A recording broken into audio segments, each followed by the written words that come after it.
மனிதர்கள்னாவே பிரச்சனை இருக்க தான் செய்யும் இல்லையா? எப்பவுமே வாழ்க்கையில அப்ஸ் அண்ட் டவுன்ஸ். ஒரு நேரத்துல உங்க வாழ்க்கை கீழ் நோக்கி போயிட்டு இருக்குன்னா ஒரு நேரத்துல மேல் நோக்கி வரதுக்கான முயற்சிகள் நீங்க செய்றீங்க.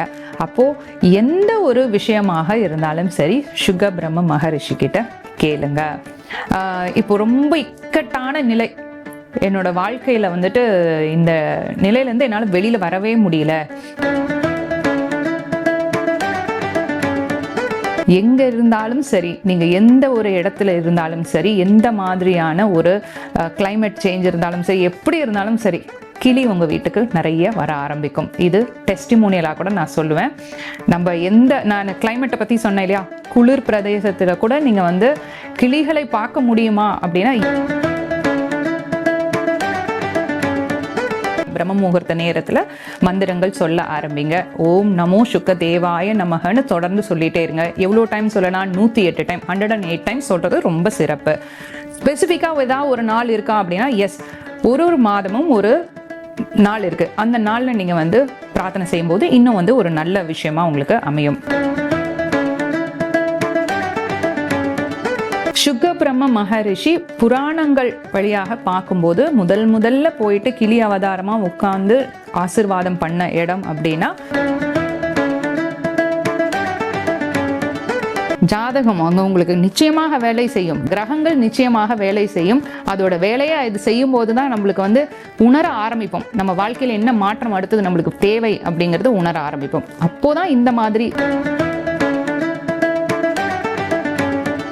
நேற்று இருந்த நாளை வந்து கம்பேர் பண்ணி அடுத்த 24 மணி நேரத்துல பார்க்கும்போது அப்படியே ஒரு லைஃபே வந்து ஒரு டர்ன், ஒரு சேஞ்ச் அப்படியே வந்து வந்தது அப்படின்னு சொல்லலாம்.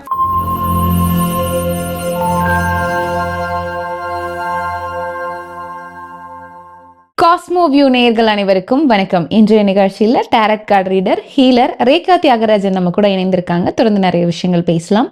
வணக்கம். வணக்கம். நற்பவி யோகிராம் சரத்குமார். எப்படி இருக்கீங்க சரண்யா? ரொம்ப நல்லா இருக்கேன். நீங்க எப்படி இருக்கீங்க? ரொம்ப சிறப்பா இருக்கேன், தேங்க்யூ. ஓகே, ஸோ இன்னைக்கு நிகழ்ச்சியில வந்து சுக பிரம்ம மகரிஷி பத்தி எங்களுக்காக சொல்லுங்க.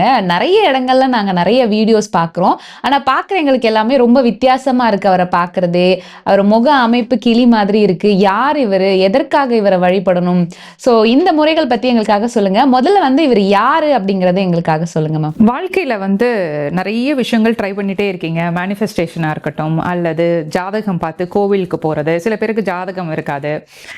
எந்த ஒரு பிரச்சனையாக இருந்தாலும் சரி, எங்களுக்கு ஒரு மன நிம்மதியான வாழ்க்கை முதல்ல வேணும், அதுக்கப்புறம் பணம் சம்பாதிக்கணும், நான் எடுத்த காரியத்தெல்லாம் வெற்றி அடையணும் அப்படின்னா, இது வரைக்கும் நிறைய தெய்வங்கள் நான் பார்த்துருக்கேன், நிறைய பேர்கிட்ட பிரார்த்தனை செஞ்சுட்டே இருக்கேன், எனக்கு எதுவுமே நடக்கலை அப்படின்னு மனசுல உங்களுக்கு இருக்குன்னா, முதல்ல அந்த எண்ணத்தை மாற்றத்துக்காக தான் நம்ம சுக பிரம்ம மகரிஷி கிட்ட பிரார்த்தனை செய்ய போறோம். ஸோ அவரை பத்தி முதல்ல தெரிஞ்சுக்கலாம். நீங்க கேட்ட மாதிரி அவரோட அமைப்பே பார்த்தீங்கன்னா கிளி முகம் இருக்கும். அந்த கிளி முகத்துக்காக தான் அவருக்கு பேரே வந்து சுக பிரம்ம மகரிஷி. சுகா அப்படின்னா சமஸ்கிருதம்ல, அதாவது சான்ஸ்கிரிட்ல கிளி அப்படின்னு அர்த்தம். இவர் பிறந்ததுக்கான நிறைய வந்து வித்தியாசமான நிறைய கதைகள், புராணங்கள் இருக்கு. அதுல ஒரு இன்ட்ரெஸ்டிங்கான ஒரு ஸ்டோரி அப்படின்னு பார்த்தோம்னா, இவர் எப்படி பிறந்தார், ஏன் வந்து இவருக்கு கிளி முகம் இருக்கு அப்படின்னா, வேத வியாசகர் நம்மளுக்கு நிறைய பேருக்கு தெரிஞ்ச விஷயம் தான். அவரோட மகன் தான் சுக பிரம்ம மகரிஷி. சுக பிரம்ம மகரிஷி பிறக்கிறதுக்கு ஒரு காரணம் என்னன்னா, வேத வியாசகர் வந்து ஒரு யாகம் வளர்க்கணும் அப்படின்னு ஒரு முடிவு பண்ணி அவர் அந்த ஒரு பிரார்த்தனையில ஈடுபட்டு இருக்கும்போது நிறைய கிளிகள் வந்து மேல பறந்து போயிட்டு இருக்கு. அந்த கிளியில ஏதோ ஒரு தேவதை வந்து இருக்காங்க. அந்த தேவதையோட பேர் வந்து கிருதேசி. இந்த கிருதேசி தேவதை வந்து ரொம்ப அழகா இருக்கும்போது வேதவியாசகர் பார்க்குறாரு. பார்த்த உடனே வந்துட்டு ஒரு பெண் தேவதை அப்படின்னு எப்பவுமே அந்த காலத்துல கதைகள்ல சொல்லுவாங்க இல்லையா, ரிஷி வந்துட்டு மயங்கிட்டாரு பெண்ணோட அழகுலன்னு சொல்லுவாங்களா, அந்த மாதிரி அந்த கிளி மாதிரி இருக்க அந்த தேவதை கிளி கூட்டங்களோட போயிட்டு மறைஞ்சிடுறாங்க. அந்த கிருதேசியை பார்த்ததும் இவருக்கு அந்த ஒரு சலனம் வந்துருச்சு இல்லையா இந்த ரிஷிக்கு. அதனால் அவங்க பிரெக்னன்ட் ஆகி, அந்த கிருதேசி அப்படிங்கிறவங்க பிரெக்னன்ட் ஆகி குழந்தையா பிறந்ததுனாலதான் இவருக்கு கிளி முகம் இருக்கு அப்படின்னு ஒரு புராண கதை இருக்கு. இது மாதிரி நிறைய வெர்ஷன்ஸ் இருக்கு சுக பிரம்ம மகரிஷி பிறந்ததுக்கு. முக்கியமா ஒரே ஒரு விஷயம் என்ன அப்படின்னா, இவர் வித்தியாசமா பிறந்ததுனால் மட்டுமல்ல, ஹை எனர்ஜி உள்ள ஒரு பர்சன். அதாவது எந்த ஒரு மனிதனோட ஒரு குணமும் இல்லாத, ஸ்ட்ரெயிட்டா பிறக்கும் போதே எல்லா பிரம்ம இதுங்களையும் தெரிஞ்சுட்டு அவர் வந்து ஒரு ரிஷியாவே பிறக்கிறார். பிறக்கும் போதே ஒரு ரிஷியா பிறக்கிறார். இதுதான் இவருடைய சிறப்பம்சம். யார் அந்த சுகபிரம்ம மகரிஷி அப்படின்றத பத்தி நீங்க எங்களுக்காக சொன்னீங்க. இவரை எதற்காக வழிபடணும், என்ன மாதிரி பிரச்சனைக்கு வந்து இவர் தீர்வு கொடுப்பாரு? நிறைய பேர் நிறைய விஷயங்களுக்காக இவர்கிட்ட பிரார்த்தனை செய்யறாங்க. நான் முதல்ல சொன்ன மாதிரி மன நிம்மதி வேண்டும். நிறைய பிரச்சனை வாழ்க்கையில நடந்துட்டே இருக்கு. மனிதர்கள்னாவே பிரச்சனை இருக்கதான் செய்யும் இல்லையா? எப்பவுமே வாழ்க்கையில அப்ஸ் அண்ட் டவுன்ஸ். ஒரு நேரத்துல உங்க வாழ்க்கை கீழ் நோக்கி போயிட்டு இருக்குன்னா ஒரு நேரத்துல மேல் நோக்கி வரதுக்கான முயற்சிகள் நீங்க செய்றீங்க. அப்போ எந்த ஒரு விஷயமாக இருந்தாலும் சரி, சுகபிரம்ம மகரிஷி கிட்ட கேளுங்க. இப்போ ரொம்ப இக்கட்டான நிலை, என்னோட வாழ்க்கையில வந்துட்டு இந்த நிலையில இருந்து என்னால வெளியில வரவே முடியல, சில மனிதர்களால என்னோட வாழ்க்கையில பிரச்சனை இருக்கு, பணத்தினால் என்னோட வாழ்க்கையில பிரச்சனை இருக்கு, மீண்டு வரவே முடியாத துயரம், நல்ல வந்து என்னோட கணவரோ ஒரு மனைவியோ யாரோ இருந்தாங்க, அவங்க வந்து இறந்து போயிட்டாங்க, அதுல இருந்து மீண்டு வர முடியல, நான் வந்து டிப்ரெஷன்ல இருக்கேன். இந்த மாதிரி எல்லா விஷயத்துக்கும் நம்ம சுகபிரம்ம மகரிஷி கிட்ட பிரார்த்தனை செய்யலாம். பிரார்த்தனைன்னு சொல்றதை விட அவர்கிட்ட நீங்க பேச ஆரம்பிக்கணும். அது அப்படிதான் சொல்வேன் நான். அவரை வந்து உங்களோட கைடு மாதிரி, உங்களுக்கு வந்து ஒரு வழிகாட்டியா உங்களோட வாழ்க்கையில ஒருத்தர் வேணும் அப்படின்னா சுகபிரம்ம மகரிஷி ஒரு அற்புதமான ஒரு பர்சன். உங்க வாழ்க்கையில நீங்க அவரை வச்சுக்கலாம். ஓகே, சோ இவரை வழிபடுற முறையை நம்ம பார்க்கலாம். அதற்கு முன்னாடி இவரை வழிபடுறதுக்கான மந்திரம் ஏதாவது இருக்காமா? சிம்பிளா ஒரு மந்திரம் தான் சொல்லி தர போறோம். நிறைய மந்திரங்கள் இருக்கு. நம்ம எப்படி மற்ற தெய்வங்களுக்கெல்லாம் நம்மளுக்கு நிறைய மந்திரங்கள் இருந்தாலும் ஒரு சில வார்த்தைகளை மட்டும் நம்ம அடிக்கடி பயன்படுத்துற மாதிரி நம்ம வச்சுக்கிறோமோ, அதே மாதிரி சுகபிரம்ம மகரிஷிக்கிட்டையும் நீங்க சொல்ல வேண்டியது ஒரே ஒரு மந்திரம் தான். ஓம் நமோ சுக தேவாய நமக. அவ்வளவுதான், சிம்பிளா வச்சுக்கோங்க. தொடர்ந்து இதை நீங்க சொல்லிட்டே இருக்கும்போது அந்த எனர்ஜி உங்களால, அந்த வைப்ரேஷன் அவர் வந்துட்டாரு அப்படிங்கறத உங்களால உணர முடியும். ஸோ சுகபிரம்ம மகரிஷியை வழிபடுறதுக்கான மந்திரம் என்ன அப்படின்றது நீங்கள் எங்களுக்காக சொன்னீங்க. ரொம்ப சின்ன மந்திரம் தான், நல்ல பவர்ஃபுல்லாக இருக்கும்னு சொன்னீங்க. ஸோ இந்த மந்திரம் நாங்கள் சொல்கிறோம், இந்த மந்திரம் வந்து அவர் கேட்டிருக்காரு, இல்லை நாங்கள் நினைச்ச விஷயம் நடக்குது அப்படிங்கிறத நம்ம வந்து எப்படி தெரிஞ்சுக்கலாம்? அது எப்பவுமே வந்து பிரபஞ்சத்திற்கிட்ட பேசுறதா இருந்தாலும் சரி, எந்த ஒரு தெய்வத்திற்கிட்ட பேசுறதா இருந்தாலும் சரி, நம்மளுக்கு ஒரு அறிகுறி காமிங்க அப்படின்னு கேட்போம். ஏன்னா நிறைய பேருக்கு சந்தேகங்கள் இருந்துட்டே இருக்கும். டக்குன்னு வந்துட்டு எங்களுக்கு சொல்லுங்க, நீங்க எங்க பக்கத்துல இருக்கீங்களா அப்படின்னு கேட்பாங்க இல்லையா? சரி, பார்த்துட்டு இருக்க நேயர்கள் அனைவரும் கமெண்ட் செக்ஷன்ல கிளி அப்படின்னு டைப் பண்ணுங்க. உங்களுக்கு நிச்சயமாக சுகபிரம்ம மகரிஷி உங்களை தேடி வருவார். புரிஞ்சிருக்கும்னு நினைக்கிறேன். சுகபிரம்ம மகரிஷியை பிரார்த்தனை செய்ய ஆரம்பிச்சிட்டிங்க அப்படின்னா எங்க இருந்தாலும் சரி, நீங்க எந்த ஒரு இடத்துல இருந்தாலும் சரி, எந்த மாதிரியான ஒரு கிளைமேட் சேஞ்ச் இருந்தாலும் சரி, எப்படி இருந்தாலும் சரி, கிளி உங்க வீட்டுக்கு நிறைய வர ஆரம்பிக்கும். இது டெஸ்டிமோனியலா கூட நான் சொல்லுவேன்.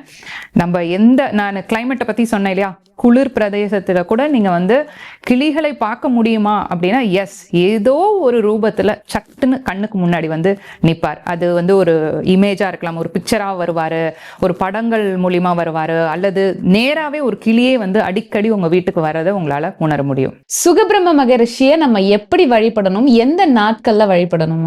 டெய்லியுமே வழிபடலாம். தொடர்ந்து அவர்கிட்ட பிரார்த்தனை செய்யறது ரொம்பவே நல்ல விஷயம். நல்ல விஷயத்த ஏன் வந்துட்டு ஒரு நாள் ஸ்பெசிஃபிக்கா செய்யணும் அப்படி இல்லை, டெய்லியுமே பண்ணலாம். பிரம்ம முகூர்த்த நேரத்துல மந்திரங்கள் சொல்ல ஆரம்பிங்க. ஓம் நமோ சுக தேவாய நமகன்னு தொடர்ந்து சொல்லிட்டே இருங்க. எவ்வளவு டைம் சொல்லலாம்? 108 டைம், 108 டைம் சொல்றது ரொம்ப சிறப்பு. ஸ்பெசிஃபிக்கா ஏதாவது ஒரு நாள் இருக்கா அப்படின்னா எஸ், ஒரு மாதமும் ஒரு நாள் இருக்கு. அந்த நாள்ல நீங்க வந்து பிரார்த்தனை செய்யும் போது இன்னும் வந்து ஒரு நல்ல விஷயமா உங்களுக்கு அமையும். திருவோணம் நட்சத்திரம், திருவோணம் நட்சத்திரத்தில் தான் இவர் பிறந்தார். அதனால தான் அந்த நாளை சொல்றேன். அந்த நாட்கள்ல உங்க பக்கத்துல இருக்க கோவில்களுக்கு போங்க. நிச்சயமா சுகபிரம்ம மகரிஷி இருப்பாரு, அங்க நீங்க பிரார்த்தனை செய்யலாம். அவருக்கு என்ன வழிபாடுகிறதா, நீங்க என்ன வைக்கலாம், பிரசாதமா கொடுக்கலாம் அப்படின்னா தயிர் சாதம் ரொம்ப ஃபேமஸ் அவருக்கு, அதை நீங்க கொடுக்கலாம். அன்னதானமாகவும் கொடுக்கலாம். துளசி மாலை வாங்கி போட்டு நீங்க அவருக்கு பிரார்த்தனை செய்யலாம். அடுத்தது, இவர் எந்த கோவில்ல இருக்காரு அப்படின்னு நிறைய கேள்விகள் வரும். சுகபிரம்ம மகரிஷி புராணங்கள் வழியாக பார்க்கும்போது முதல்ல போயிட்டு கிளி அவதாரமா உட்கார்ந்து ஆசிர்வாதம் பண்ண இடம் அப்படின்னா சேலம்ல இருக்க சுகவனேஸ்வரர் கோவில். ஈஸ்வரனை வழிபடுறதுனால சுகவனேஸ்வரர் கோவில். வேற பெருமாள் வழிபடுறவங்க எங்க இருப்பாங்க அப்படின்னா திருப்பதியில இருக்காரு, பார்க்கலாம். எல்லா கோவில் கோபுரங்களையும் மோஸ்டா வந்து இவரை வச்சிருப்பாங்க. பார்த்துருப்பீங்க, ஆனால் யாருன்னு தெரியலையே அப்படின்னு இவ்வளோ நாளாக வந்து அலட்சியமாக இருந்திருப்பீங்க. இனி வந்து பார்த்து அவரை எங்கே இருந்தாலும் அவரை பார்த்து வழிபட ஆரம்பிங்க. இந்த வீடியோ பார்த்துட்டு இருக்க நேயர்கள் எல்லாருக்குமே நிச்சயமாக சுகபிரம்ம மகரிஷியின் அருள் இருக்குது. அதனால தான் இந்த வீடியோ நீங்கள் பார்த்துட்டு இருக்கீங்க. 21 days இது சேலஞ்சாக எடுத்துக்கிட்டோம் எல்லாரும். 21 days ஒரே ஒரு பிரார்த்தனையை அவர்கிட்ட வச்சு எந்த விஷயத்துலேருந்து நீங்கள் மீண்டு வரணும்னு நினைக்கிறீங்க அதை அவர்கிட்ட கேட்டு டெய்லியும் ஓம் நமோ சுக தேவாய நமக அப்படின்னு தீர்க்கமாக அவர்கிட்ட சரணாகதி அடைஞ்சிருங்க. அதை நடத்தி கொடுத்துருவாரு. மறக்காம வந்து அந்த ஃபீட்பேக்ஸை இந்த வீடியோவில் சொல்லணும். ஓகே. ஸோ நீங்க கூட உங்க வீட்டில் வந்து அவருடைய சிலை வச்சிருக்கிறத நான் பார்த்துருக்கேன். ஸோ நீங்க வந்து தினமும் வழிபடுறது உண்டா? உங்க வாழ்க்கையில் ஏதாவது மிராக்கிள் அவர் பண்ணியிருக்காரா மேடம்? நிறைய செஞ்சிருக்காரு. நிறைய வந்து நான் ஏன் வந்து சிலை வச்சிருக்கேன் அப்படின்னா அது கூட வந்து ஒரு மிராக்கலாக எனக்கு வந்தது தான். நான் அவரை பற்றி தெரிஞ்சதுமே வந்துட்டு நான் அவரை பிரார்த்தனை செய்ய ஆரம்பிச்சிருக்கேன். ஃபோட்டோ அது மாதிரி எதுவுமே கிடையாது. நான் டெய்லியும் ஓம் நமோ சுக தேவாய நமகன்னு டெய்லியும் காலையில் சொல்கிறது வந்து ஒரு 10-15 வருஷமாக சொல்லிட்டு இருக்கேன். நான் டெய்லியும் அது காலையில் எழுந்தோடனே நான் சொல்கிறேன். இந்த சிலை வந்து ஒரு மிராக்கலாக எனக்கு கிடைச்சிது. போன வருஷம் என்னோட பர்த்டேக்கு என்னோட ஃப்ரெண்டு வந்து உனக்கு ஒரு கிஃப்ட் அமைச்சிருக்கேன் அப்படின்னு சொன்னாங்க. அது ஓப்பன் பண்ணி பார்த்தா அவர் வந்து என் கையில் இருந்தார். ஸோ இதுவுமே ஒரு மிராக்கிள் தான். நம்ம எப்பவுமே ஒரு நம்பிக்கையோட ஒரு விஷயத்தை நம்ம செய்யும்போது நம்ம நிறைய மேனிஃபெஸ்டேஷன்ஸ்லாம் கூட நான் சொல்லி கொடுத்துருக்கேன். அதில் ரொம்ப பிடிச்சது எனக்கு எதுனா காலைல எழுந்தோன்னே நிறைய பேர் ஓம் சரவண பவன் சொல்லுவாங்க, அல்லது ஓம் நம சிவாய சொல்லுவாங்க. நான் ஓம் நமோ சுக தேவாய நமகன்னு சொல்லுவேன். காலையில் எழுந்ததும் அவரை பார்த்து, இப்போ சிலை வீட்டில் இருக்கிறதுனால அவரை பார்த்து குட் மார்னிங் சுகான்னு சொல்லுவேன். ஏன்னா அது நம்மளோட வாழ்க்கையில் ஒருத்தராக ஆயிட்டார் இல்லையா. 15 வருஷத்துக்கு முன்னாடி என்னோட இக்கட்டான சூழ்நிலை, இது நிறைய என்னை பற்றி தெரிஞ்சவங்களுக்கு, எனக்கிட்ட க்ளோஸாக பழகுறவங்க எல்லாருக்குமே வந்து அது என்ன மாதிரி ஒரு சுச்சுவேஷனில் நான் இருந்தேன் அப்படின்னு அவங்க எல்லாருக்குமே தெரியும். அந்த சுச்சுவேஷனில், அதாவது நான் இருக்க இந்த கண்ட்ரி, இப்போ நான் லண்டனில் இருக்கேன்னு நிறைய பேருக்கு தெரியும், அந்த கண்ட்ரியில் நான் இருக்கிறதுக்கான ஒரு பிரச்சனை வந்தபோது எனக்கு அறிமுகமானவர் தான் வந்து சுகபிரம்ம மகரிஷி. 24 ஹவர்ஸில் அப்படியே ஒரு ஃப்ளிப் ஆஃப் த காயின் அப்படின்னு சொல்லுவாங்க இல்லையா. இப்படி நேற்று இருந்த நாளை வந்து கம்பேர் பண்ணி அடுத்த 24 மணி நேரத்தில் பார்க்கும்போது அப்படியே ஒரு லைஃபே வந்து ஒரு டர்ன், ஒரு சேஞ்ச் அப்படியே வந்து வந்தது அப்படின்னு சொல்லலாம். சொல்லும்போதே எனக்கு எமோஷனலாக கூட ஆகுது. ஏன்னா அந்த நாட்களை நான் திரும்பி அடிக்கடி நான் பார்ப்பேன். ஏன் அப்படின்னா எல்லாமே நம்ம எவ்வளோ ஹார்ட் ஒர்க் பண்ணாலும் சில நேரங்களில் சில விஷயங்கள் நம்ம வாழ்க்கையில் நடந்துடும். அதுதான் நம்மளோட கிரகங்கள், ஜாதகம் அங்கே உங்களுக்கு நிச்சயமாக வேலை செய்யும். கிரகங்கள் நிச்சயமாக வேலை செய்யும். அதோட வேலையை இது செய்யும் போது தான் நம்மளுக்கு வந்து உணர ஆரம்பிப்போம். நம்ம வாழ்க்கையில் என்ன மாற்றம் அடுத்தது நம்மளுக்கு தேவை அப்படிங்கிறது உணர ஆரம்பிப்போம். அப்போதான் இந்த மாதிரி ரிஷிகள் பிரார்த்தனை செய்கிறது, ஒரு மேனிஃபெஸ்டேஷன் செய்கிறது, இந்த மாதிரிலாம் நம்ம வந்து செய்யும்போது தொடர்ந்து நம்மளுக்கு அது பலன் கொடுக்குது. அதனால் எப்பவுமே மக்களுக்கு தெரியும் நான் என்ன ட்ரை பண்ணி டெஸ்ட் பண்ணுறனோ அதை தான் வந்து அவங்களுக்கு சொல்வேன்னு. ட்ரை பண்ணுங்க, நிச்சயமாக ஒர்க் அவுட் ஆகும். ஸோ இன்னைக்கு நிகழ்ச்சியில் சுகபிரம்ம மகரிஷி யாரு, அவரை எப்படி வழிபடணும், எந்த நாட்களில் வழிபடணும், என்ன மந்திரம் சொல்லி வழிபடும் போது நமக்கு அதற்கான முழு பலன் கிடைக்கும் அப்படிங்கிறத பற்றி எங்களுக்காக சொன்னீங்க. ரொம்ப நன்றி மேம். சுகபிரம்ம மகரிஷின் ஆசிர்வாதம் உங்கள் எல்லாருக்கும் கிடைக்கட்டும். லண்டனிலிருந்து நான் உங்கள் ரேகா, த டாரட் குயின்.